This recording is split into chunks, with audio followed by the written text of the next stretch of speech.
আরে 8 ঘন্টা পেরিয়ে গেল, বাটপার এখনো আসলো না। এই তুই বাটপার কাকে বললি? শোন, একটু পরে রবিনের সাথে আমার বিয়ে হলো না, ও তোর দুলাভাই হবে, মনে রাখিস। ভিতরে মনে হয় কেউ আছে। পুলিশ আসছে, পুলিশ। পুলিশ?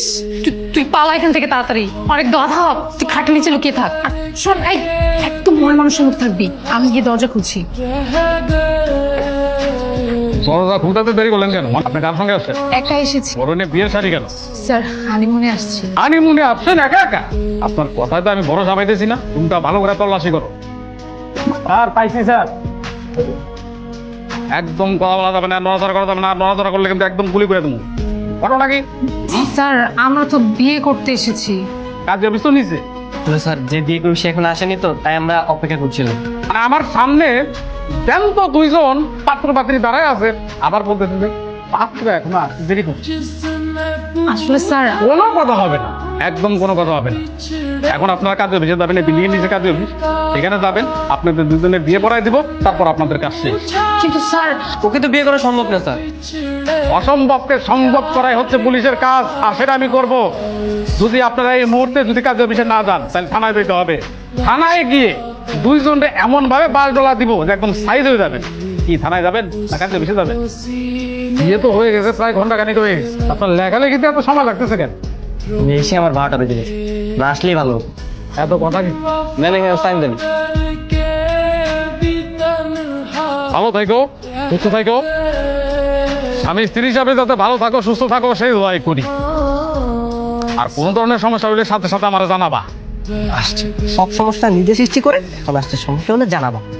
ফাসি এই শেষমেশ এই বান্ধবীকে বিয়ে করতে হলো। এই ন্যাকামি করিস না তো, কানের কাছে ঘ্যান ঘ্যান শুরু করে দিছে। আমি আছি রবিনের টেনশনে। আচ্ছা শান্ত, রবিনের কোনো বিপদ হয় নাই তো?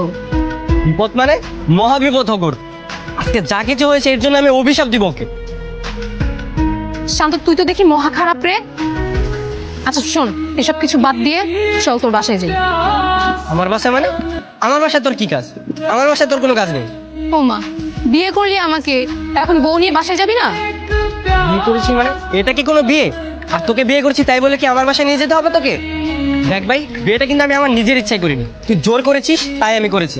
দেখ, আজকের পরে এগুলো সব ভুলে যা, আর যত কাগজপত্র আছে সব আমি ছিঁড়ে ফেলবো। কিন্তু আমি বাসায় যাবো কিভাবে? আমি তো বাসা থেকে আসার সময় একটা চিঠি লিখে এসেছি যে আমি আমার প্রেমিককে বিয়ে করতে যাচ্ছি, বাবা আমায় মাফ করে দিও। বাবা তো মনে হয় এতক্ষণে সেই চিঠি পড়েও ফেলেছে। সর্বনাশ, বাবা ফোন দিয়েছে। হ্যাঁ বাবা। কই তুই?